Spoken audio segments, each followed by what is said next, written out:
कराए ओम का मौन जप करने से तपस्या जो हमारी होती है, जो साधना होती है, वह फलीभूत हो जाती है और सदाशिव भगवान शंकर अत्यंत प्रसन्न होते हैं और प्रसन्न होकर के हमारे मन में एक जो चिंतन शक्ति होती है, जो ज्ञान शक्ति होती है, उसको वो और मजबूत बना देते हैं।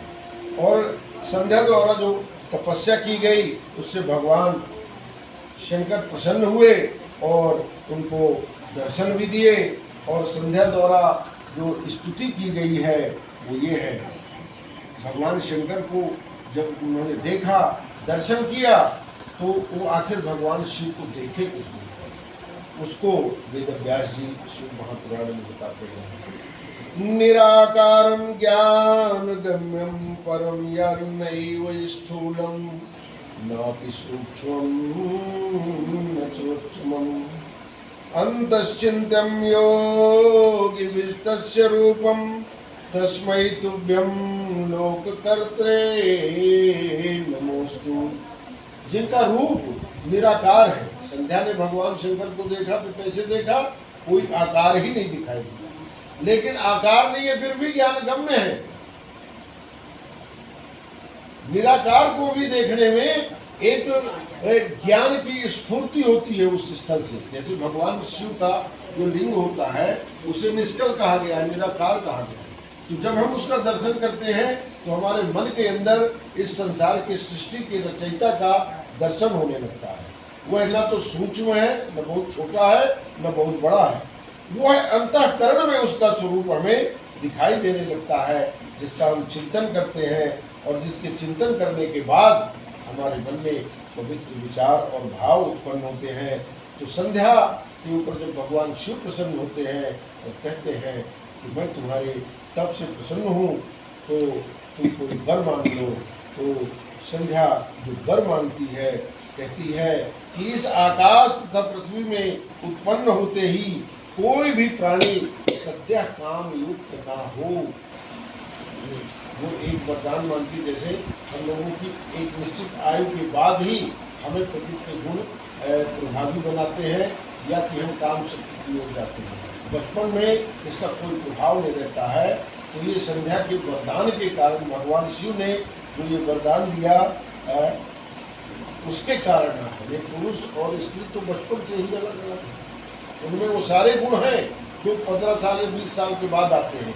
लेकिन संध्या ने ये वरदान मांगा कि बचपन से ही ये गुण किसी के शरीर में प्रभावी ना हो। तो उसी के कारण जो है, और कोई भी यदि सकाम दृष्टि से भी देखे तो भी उसके मन में कोई विकार उत्पन्न ना होने पाए। मैं ऐसा वरदान मांगू। तो भगवान ने कहा ठीक है, और ये ऐसा ही होगा। संसार की जो रचना है, सृष्टि है, उसके साथ ऐसा ही प्रक्रिया होगा। तो और प्राणियों के शैशव काल में या बाल काल में ये नहीं होगा, और मर्यादा भी स्थापित कर दी जाएगी। शरीरधारी जितने भी उत्पन्न होंगे उनमें सकाम भाव तो रहेंगे, लेकिन उनमें तुम्हारे इस वरदान का प्रभाव भी रहेगा। और फिर उस समय पर महर्षि मेधा तिथि के 12 वर्ष तक चलने वाले उस यज्ञ में संध्या ने कहा कि अब तुम जो है इस अग्नि में प्रवेश कर जाओ, और प्रवेश करने के बाद मेधा तिथि की पुत्री बनोगी। लेकिन वहाँ पर वो पुत्री बनती है। और इसी प्रकार से दक्ष ने क्रोध के कारण चंद्रमा को भी शाप दे दिया था। तब भी सभी देवता उसके पास आ गए, और ब्रह्मा जी ने चंद्रमा के शाप को दूर करने के लिए ही चंद्रभागा नदी का निर्माण किया।